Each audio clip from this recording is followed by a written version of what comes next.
Yeah, great. So, e-health is an emerging field, but beyond technology development, it's really a state of mind, an attitude, a way of thinking, and a commitment for uh, network global thinking. I'm really happy to welcome you. Sanofi is a leading pharma company already involved in e-health. We are offering e-solution in our area of expertise, like cardiovascular, rare diseases, and these type of solution are really part of our DNA, which is to help people to have an healthier life. We have already built numerous partnerships with incubators, clusters, like one which is called Village by CA for health. We have 20 websites about pathologies. We have 9 websites about products. We have developed numerous applications like a glucocounter for nutrition for diabetes. We have Voyage, which is also an application for traveling for diabetes. If you would like to have more information or see things, you can join our booth after the session. We have also currently some pilot phase. Perhaps my favorite is a serious game for rare disease. The idea behind is to train physicians to avoid diagnosis wandering, because for rare disease, sometimes you can wait for 4 years before finding the good specialist. So there are a lot of things around e-health. And before the end of the year, we are going to launch a 100% dedicated labs to e-health close to Paris to welcome all Sanofi employees and all people working on e-health to have an openness platform for this domain. So it will be called 39 bis, and it will be launched before the end of the year. I'm part of the foundation, Sanofi Espoir Foundation, and at the level of the foundation, we have also a lot of action regarding e-health. Our mission is to reduce health inequalities for the most in need population, so at national level, but also international level. And e-health is really a tremendous tool for this type of population. It allows to connect people, to break down isolation. So it's really marvelous. I can give you just one example. We have a lot of e-health program for maternal and newborn health. And we have built a program in Myanmar with an NGO called Première Urgence Internationale. And the idea is through mobile phone, in the village, all health workers, so this is not nurses, this is not midwife, this is not physician, but really health worker have a mobile to allow surveillance of pregnancy in their village. So they fulfill some data in their mobile, and they send these data through this connecting way, and they are in contact with midwives in the urban center, so they can have some recommendation and also some support for some help for decision. If there is any anticipation of pregnancy complication, etc., they are able to react and to transfer the pregnant woman to a more better equipped center. At the urban level, these midwives are trained and they have meetings to discuss the cases that have been collected by the mobile. This program was really great. It was piloted in a region in Myanmar, and it will be extended nationally. The government understands the need and the impact of such tool for maternal and newborn health, and especially mortality. And so, in addition, all the data that are on the mobile could be fully collected, integrated to national data, analyzed, and then conduct to more action locally. So as you can see, e-health, even for underserved population, has really a direct impact, and in that case, on pregnancy, on pregnant women, on newborn, a direct impact on health, but also on life. And really, from a foundation perspective, I really believe that e-health is a tremendous tool for life. So thank you very much. I'm really happy to be able to open this session, and I will give the floor to Lynn. Thank you. Thank you very much. It's my pleasure to serve as a moderator for this panel. My name is Lynn Goldman. I'm Dean of the Milken Institute School of Public Health at the George Washington University. And you know, there was a time in public health when we trained people to write fact sheets and to be able to counsel, and certainly we still do a lot of that, but now we train people to write apps. And we train them in the use of wearable technologies to gather data, not just medical records. And we train them to make YouTube videos and to do instead of fact sheets. And so, you know, we have entered a new era in which it's possible to reach far more people, do more prevention, and particularly to do more for the health of women and children, and to empower communities with these tools. Because after all, most of these tools were not invented to make us healthy. These tools were invented to give us pleasure, to communicate, to sell products, but we have been able to adapt these tools into other purposes. And I'm fortunate to be joined today by some innovators, both from the corporate and the not-for-profit sector. I have to say, you know, Sanofi, our sponsor, is one of them, and I appreciate your introduction. But we have here 4 women who are doing fascinating work for you to hear about. And I'm going to introduce them. And first we have Céline Bordet. Céline is the founder of an organization called We Are Not Weapons of War. We have with us Latanya Map-Fret, who is Executive Director of Planned Parenthood Global. We also happen to have the Director of the U.S. Planned Parenthood with us here in the audience. Welcome to Cecile Richards. It's a pleasure to have you here. To my right, we have Helen Pearson. She is the Chief Editor for Nature magazine, and also a book author of a wonderful book that I hope she's going to tell us a little more about. And then Alma Scott, who is with Johnson & Johnson, and where she is the head of the global operations and partnerships, basically in charge of global public health for J&J. A real pleasure to have you as well.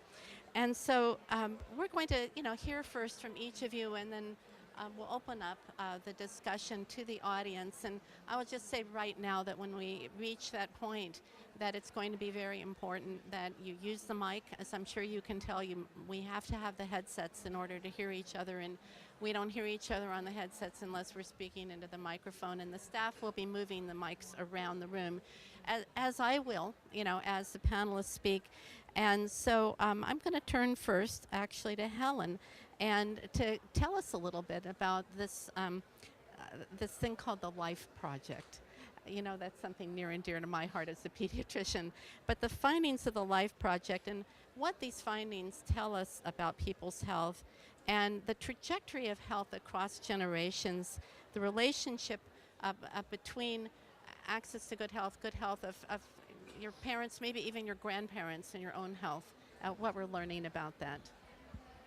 Sure. Thanks very much for asking me to join this amazing panel. So just to step back a moment. So I guess my expertise as it is comes from two roles. So one is as an editor for Nature, which is one of the world's leading science journals. I have a kind of broad overview of science and the use of data and the research community.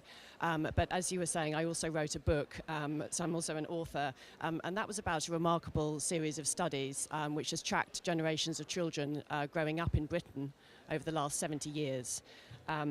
And this will help hopefully set a little bit of context around this session. And just to give you just a touch of the backstory, so these studies started when scientists decided to record the birth and start following every baby that was born in 1 week in 1946 in Britain.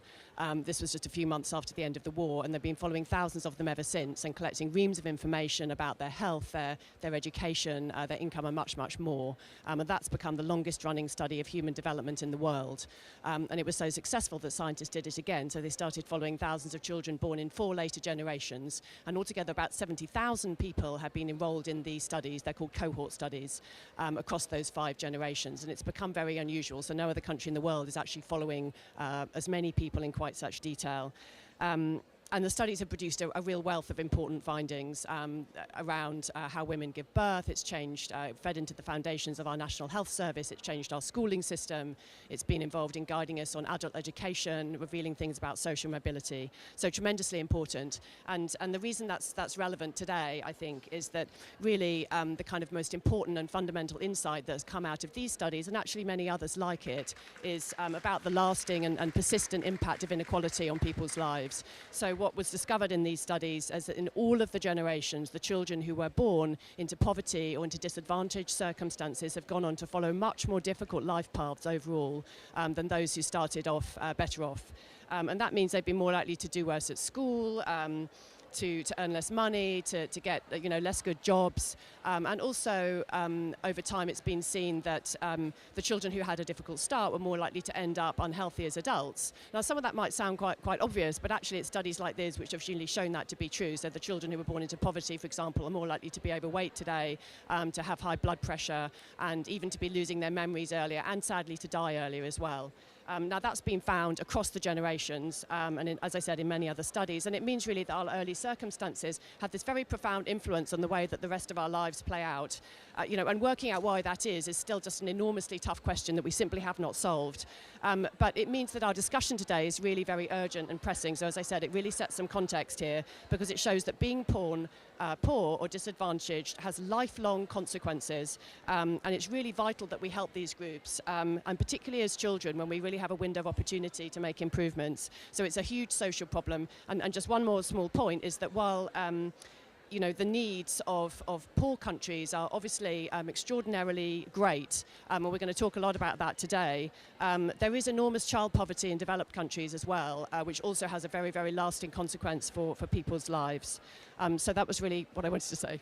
Thank you for that. And but I would like to follow up a bit. And although as a pediatrician, I want to talk about nothing but babies. But instead, I'm going to ask you about data and why data is so important, and particularly how the advances in data technology might be able to help us further the research that needs to be done in developing countries, with respect to those children. Absolutely. So I think that the studies I've just mentioned were kind of pioneers in health data collection in some ways. I mean, after the war, when these studies started, health data was being collected on questionnaires, by hand. It was all being processed on punch cards and tabulating machines, which was done in the era before computers. Of course, it's radically changed. It's all done electronically nowadays. But nevertheless, this shows that collecting health data and records on people is just enormously important, not just to the patients but also to society, because of the bigger picture that we can glean from that, and understanding population health and also understanding how generations are changing. So for example, if we don't have this lifelong data, we can't draw out these extraordinarily important associations between, for example, birth weight and blood pressure when you're 70, which is what we now know to actually that there are such links. So it just shows the importance of collecting that data to society. And in terms of the way it's changing, I mean, obviously, it's changed absolutely radically, and we're going to hear so many ways in which that's the case. I mean, these particular studies have moved on to the point where data is still being collected on 70-somethings, and so, for example, now they're able to sort of deploy everything which medical technology can throw at them, including very detailed brain scans of some of these participants, and their plan is to follow them over time and also to see the ones which develop dementia, for example, and then we can look back at this wealth of data over lifetimes and see what risk factors were encountered earlier in life which are putting people at risks today. Thank you for that. Turning to Alma, so we've been hearing about one direction the data can go, from the children, the patients, the population to researchers, but there's another direction as well, which has to do with being able to actually deliver services, whether it's for prevention or for treatment to people. And how are you harnessing these new data technologies to be able to reach people, and particularly that last mile, which we all know is the toughest place to go in terms of being able to help people? Absolutely. Thank you for the question, and thank you for the opportunity to be here today and share with this exciting panel some of the work that Johnson & Johnson is doing. So across the Johnson & Johnson enterprise, there are many health applications and technologies that are used around the world in our consumer business, pharmaceutical business, and medical device businesses. But I'm going to focus my comments on the global public health setting and really building upon the poverty issues and some of the data that you've been able to share, because we do find that last mile is critical, and using simple tools, technologies, and applications really has an incredible ability to dramatically improve health outcomes, and at the end of the day, that's really what we're trying to do. So for over 130 years, Johnson & Johnson has been committed to improving the lives of individuals, families, and communities in the most vulnerable settings. Our global public health work is focused on HIV/AIDS, tuberculosis, mental health, maternal newborn child health, safe surgery, and vaccines. So as you can see, we work in the most challenging diseases, in the most challenging settings, and you have to deploy tools and technologies to really reach those patients who are most in need. So I'm going to provide just a couple of examples of where we've used different technologies and able to deliver trials, as well as be able to encourage positive pregnancy outcomes. So the first example I'd like to talk about is Ebola. I'm sure everyone here remembers the 2014 Ebola crisis. That was the largest Ebola crisis since the disease or the virus was discovered 40 years ago. And during that crisis, 11,000 people lost their lives, including 500 healthcare workers. And so we accelerated the development of an Ebola vaccine. And the challenge when you're trying to develop a vaccine in the middle of a crisis is you have lots of challenges that you face. You have issues of mistrust. You have issues of just simply disengagement. You have issues of proper identification of people. And so what we had to do there is deploy a suite of tools and able to advance that trial. So first of all, because cultural context is always so vitally important when you're conducting trials, especially in low-income and resource-limited settings, we deployed a community engagement strategy that was really focused on teaching the community to embrace the trial, understand it, and accept it, in order to address the issues of proper identification of people, because, in a lot of resource-limited settings, people don't necessarily have proper identification. People are transient. They can be lost to follow-up. And in the case of Ebola, because of the distrust that was occurring in the wake of the crisis, people were just simply going into hiding. So we deployed iris scan and fingerprints to make sure that we could uniquely identify each patient enrolled in the trial and be able to make sure that they got the prime and boost dose of the virus to make sure they received absolute protection. And then the third thing that we did is we deployed mobile technologies and able to make sure that people came back for their clinic visits, got the second dose, but importantly, were kept abreast of what's going on in the trial. So collectively, those three actions were really critical to the successful deployment of the trial. And then the second example I want to talk about for a moment, which sort of builds on some of the work that Sanofi is doing as well in this space, is a program called Mom Connect. Mom Connect is a mobile health platform focused on improving pregnancy outcomes. And this is a program that we deployed in South Africa in concert with a number of our partners, including the South African Department of Health. And the program is designed to link pregnant mothers during their prenatal care to healthcare services. And there are really three aspects of the platform. The first aspect of the platform is a weekly text-based message that talks about the stage of development you are in your pregnancy and provides helpful tips on how you can keep yourself healthy during the course of the pregnancy and what you should be doing. But importantly, this program follows the mother and the child for the next 3 years of their life. So they deliver messages after the baby is born as well, and this has been a critical tool. The second thing that it provides for the South African government is it gives them a pregnancy registry. You know, they didn't have a pregnancy registry before. Now they have a registry. They can collect data, they can analyze data, and they can really see what's going on in the various communities. And then the third aspect of the program is the equivalent of a help desk. So you as a new mom or an expecting mother, you can call into the help desk and get tips on what's going on, talk about problems that you may have, but importantly, comment on the quality of service you just received. And at first, when we deployed that aspect of the program, there was a little bit of pushback from the Ministry of Health, but then it became their favorite aspect of the program because it serves as an early warning system. They get to understand what's going on in the clinic, so if there's a problem, they can immediately course correct so that there is indeed a positive outcome for that young mom and the baby. And it's been incredibly successful since the program launched in 2014. We've had over 940,000 messages sent to moms. We've had over 740,000 confirmed pregnancies, and over 35,000 healthcare workers have been trained on the system. So it's been incredibly successful, and the South African government has expanded it to reach other audiences, so midwives, nurses, healthcare workers. And they also created an additional program focused on adolescent health called BeWise. So they simply took the platform and then used it to deploy against another target population that was very important to the Minister of Health. And then we have a number of disease management programs and other initiatives, but I'll stop there for the moment. Okay, but how are the underserved communities themselves making use of these apps? I mean, what are the trends that you observe in that? So when you look at the trends, that's the beauty of Africa. So in Africa, there's almost 100% or universal access to cell phones. You either own a cell phone yourself or you share a cell phone with family members or people in the community.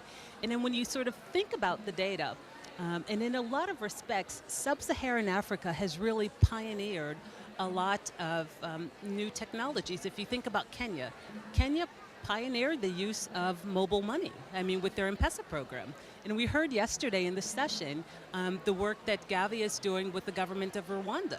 They're using drones to deliver life-saving blood to clinics, and they can actually get blood in any crisis situation, and that's critical because in Rwanda there's still a lot of patients who are delivering children, not necessarily in clinics, and you suffer from a lot of postpartum hemorrhage. And so getting access to blood supply is critical to being able to save that mom's life. So now through the use of drones, you can actually deliver the blood to the exact clinic or location and save that mom's life. So there's really a lot of opportunities there to continue to exploit those technologies to really improve last mile access. That's incredible. Thank you. That's a great example. We're going to turn to a completely different set of issues, but I think in some ways connected, actually. Celine, in terms of, thank you, in terms of fighting health concerns such as those that you work on and the health impacts of sexual violence, especially the violence that occurs to women in conflict situations, how can technology be used in that circumstance? Yeah, thank you. It was very interesting in that, and to say that lots of people in Africa and elsewhere, they use their phone a lot. So I think it's a very important element because sometimes we have a different idea. The second thing I wanted to say is for me it's a bit hot to be here, not in the bad sense, but I'm a lawyer, I'm an international criminal investigator, so I have nothing to do with health. So, but I'm specialized on war crimes, and I happen to get very involved in sexual violence used in conflict. You know, it's a tool of war. And then the second thing, yeah, you have to know, I know nothing about technology. I can barely use my computer. But I got very interested in all that, exactly what you said. It's like, I realized that technology can be really a tool of assistance and, facilitate accessibility, but also, and more importantly for me, a tool of empowerment. So, what can it do when it comes to sexual violence? Yeah, so sorry, I founded an NGO called We Are Not Weapons of War that speaks for itself. So we are focused on sexual violence. And there are three major challenges when it comes to sexual violence in conflict. Is that, hey, it's massive. It's happening as I'm speaking to you in more than 40 countries. I'm happy, so to speak, that now we start to really talk about that, but it's been only a few years, we were not talking about it before. And so, it's massive. Second, the victims are, for most of them, not reachable, because this is happening in areas that most of the time are far away from cities. So this is something very important. And the second challenge is that we have no figures, no numbers. If you hear in the media, and I know you hear it all the time, numbers about rape in conflict, they are all wrong. And that's a big fight I have with this, because there is a need for a complete global study on that, and we are planning to do that. So what technology can do? Then I thought, okay. And the other thing I wanted to say is that, when it's happening, within the 1 or 2 next days, I forgive my English, which is not very good, I'm poor French, victims, they most of the time commit suicide. And so, meaning this moment is very, very important. And this is the exact moment where they don't have anywhere to go. So, we are developing currently an app and a platform that is called Backup, and it has a function of assistance, of alert, and it will also be used for coordination. But basically, the idea and really the spirit of this is trying to respond to the needs and the wish of the survivor. Because most of the time, the people, the survivor, they don't want, in fact, we are always telling them what they have to do. When this is happening, we are going to tell them you need to see a doctor, and then you need to lodge a complaint, and then you need to do this and that, and then you need to talk because formulating things is better for you. No, it's not. Not for everybody. And this crime is very singular, is very specific, it has a specific trauma. So it's very complicated. So it's not something that you can approach like this.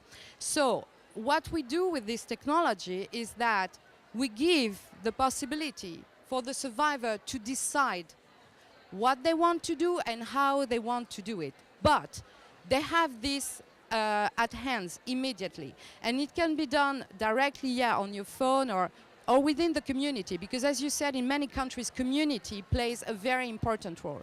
So I don't want to go into details because it's too long, but a very concrete example, and also how the idea came to me, was that I was in Libya, and I had this very young girl who was just raped in 2011. And I arrived in the house, and she was with a sister, and she didn't want, and I don't know if I have to say that, but maybe, raping conflict is a torture. It's very violent, okay? It's not also solely, how to put that, sexual intercourse. It can be, in DRC you are shot in your vagina. They put things, I'm sorry for that, but that's the truth. So meaning, why I'm saying that when it comes to medical issue is that injuries are very, important, can be very important. So anyway, so she didn't want to see a doctor, this Libyan woman. Also because, for her, she didn't want to see a man and etc. And she didn't want to move from a room. And then all of a sudden her sister showed me picture of her injury. And then I thought, immediately, without thinking, I sent that to a friend who is a doctor. and immediately responded to me and tell me, okay, she needs this and that. I mean, and then I realized that you can do that. And so what does it give? It gives the person to be respected. If she doesn't want to see a doctor, sometimes they agree to see a doctor, but later on, you know. So give them opportunity to do otherwise. So that's exactly the purpose of this backup.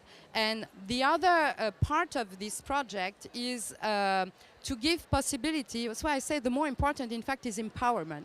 Because journalist, activist, investigator, whoever, you go on holiday, I don't know, in Uganda, and you meet someone, and this someone, for any reason, is going to start to tell you something, you know, that happened to her or him, because, you know, sexual violence in conflict, it's women, of course, in majority, it's also men. And I want to say that also, okay?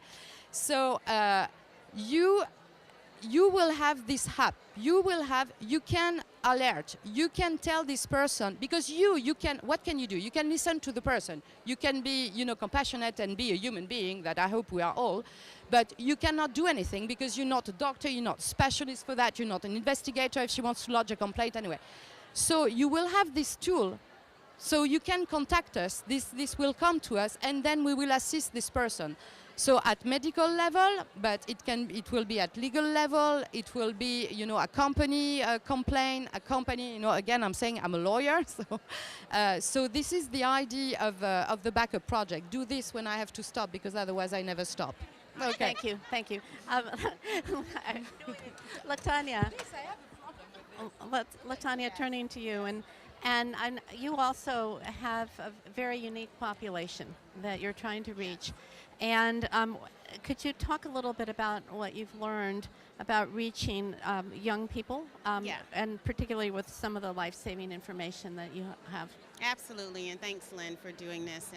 And it's a pleasure for Planned Parenthood in the U.S. to be here with you here in France. And I run their international arm based in Kenya. And I'll just tell you, before that I worked for USAID, and before that with the United Nations. And so very skilled in how we all do development work. But I'll tell you a little story. During one of our programs that is often called youth-friendly programs in Kenya and on the coast of the country, we were actually working with clinics to make sure that they have an area and a space for young people, so young people felt safe coming to get sexuality education and reproductive health services. So I went to monitor that project, and when I went, the head of the clinic, who was a nurse, fabulous woman who had been trained many times in youth-friendly services, I said, when was the last time you saw a young person? And she said, oh, just this morning. The girl came in, and I said, what did she want? I was excited to hear that. And she said, oh, she wanted to get started on birth control and thought maybe she would get a Depo shot. A Depo-Provera shot, for those of you that know birth control. And I was, great, that's perfect. So she was able to get a shot. And the nurse said, well, no. I asked her, why did she need the shot? And she said the girl told her she didn't know. She was told that she needed to get on birth control. And the nurse told her, well, are you having sex? And she said, no, she wasn't having sex. So the nurse said, well, then you don't need Depo-Provera. When you start having sex, you can come back. And so the girl left, and she left without services. And it was just an example of how often, not just in Kenya, not just in Africa, but around the world, young people do not receive the information and services that they need. This young girl was actually 17, so most of us here know she probably was having sex, or she would not have gone to the clinic.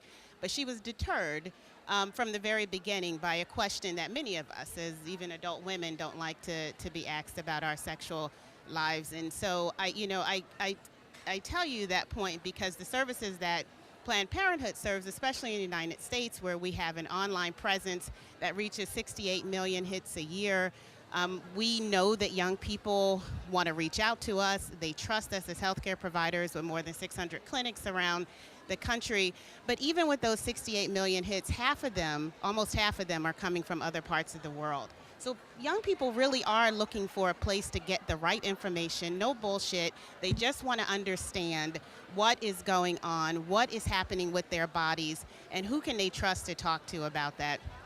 And there used to be a time when we all fought hard to make sure that was in the schools, that we can make sure the schools gave them a curriculum.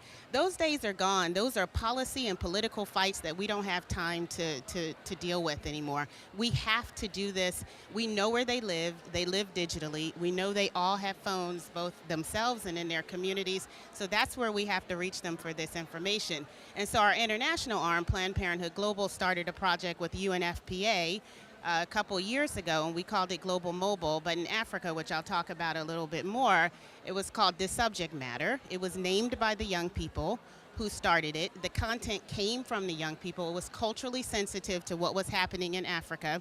More than 50 countries, and in 9 months, 1 million hits actually go to this site. So it was a pilot, but it absolutely told us that what was happening in the US, where young people wanted to get information and services, was happening everywhere else in the world. We also did this in Latin America, by the way, in Ecuador. So we also proved the case there.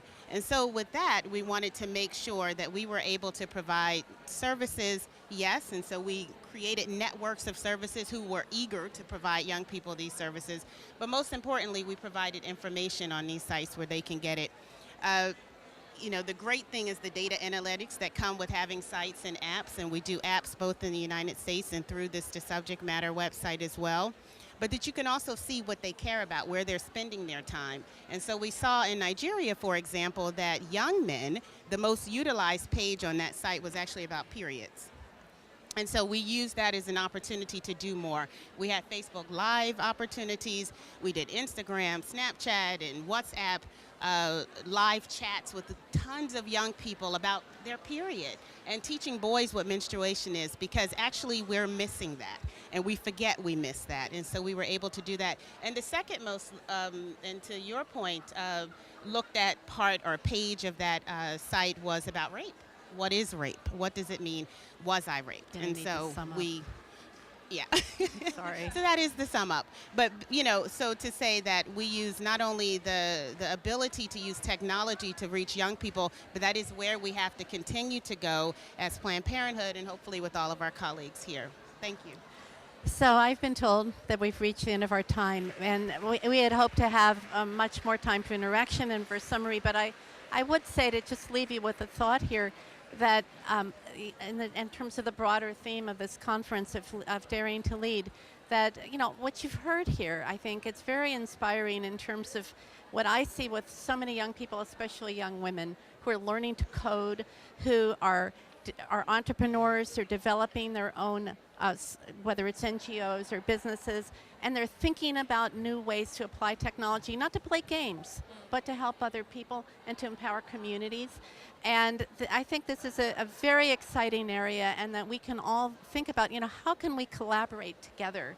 You know, public health, the tech industry, and companies, to be able to bring these technologies to communities where we can help them. So thank you all very much, and have a great lunch. Thank you. Can I ask you to please leave your headsets on your chairs? Thank you.